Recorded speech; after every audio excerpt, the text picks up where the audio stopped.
कि एक दिन ये जिंदगी खत्म होती ही होती है, मगर लता जी वो शख्सियत हैं जिनकी जिंदगी अभी हजारहा साल खत्म होने वाली नहीं है। जिसे कहते हैं कि रहती दुनिया तक वे कायम रहेंगी, मैं न रहूंगा, मेरे बेटे न रहेंगे, मेरे बेटों के बेटे न रहेंगे, मगर लता जी उसी तरह गूंजती रहेंगी जैसे आज गूंजती हैं। कोई 2-3 हफ्ते हो गए इस खबर से जूझते हुए कि वे इस खतरनाक कही जाने वाली महामारी से ग्रस्त होकर अस्पताल में पड़ी हुई है। और हर समय ये खटका होता था और हर समय ये ख्वाहिश होती थी ये अच्छी ही खबर मिलेगी, अच्छी ही खबर मिलेगी। अब न जाने कितना समय हो गया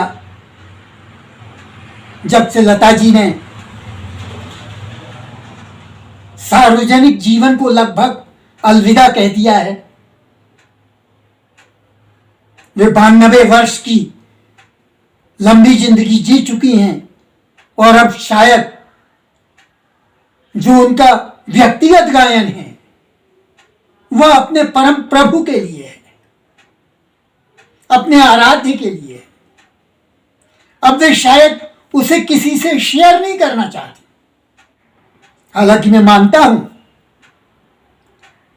कि उन्होंने कम से कम पिछले 50 सालों से तो अपने प्रभु के लिए ही गाया है, अपने आराध्य के लिए ही गाया है। एक समय के बाद उन्होंने सारे पुरस्कारों से, सारे इनाम इकरामों से, सारी धन दौलत से, इस सब से एक ख्वाहिश छोड़ दी थी।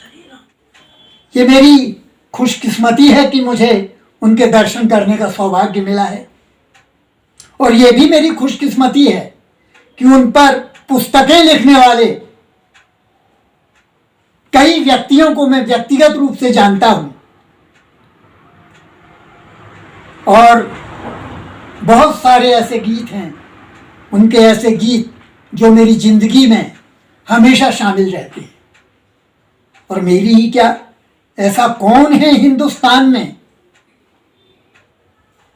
जिसकी जिंदगी लता जी के गीतों के बगैर पूरी हो सकती हो, उस ध्वनि के बगैर पूरी हो सकती हो जिसकी शुरुआत आजादी के पहले से हुई और 1949 में बरसात के साथ ही फिर जो मधुर रस की ऐसी बरसात हुई कि वह आज तक अविराम जारी है। और उन्होंने न जाने कितने दौर संगीत के आए और चले गए। उन्होंने जो शुरुआत की, उस शुरुआत के बाद उन्होंने कितने दौर के संगीतकारों के साथ, गीतकारों के साथ काम किया, कितने गायकों के साथ उन्होंने गाया।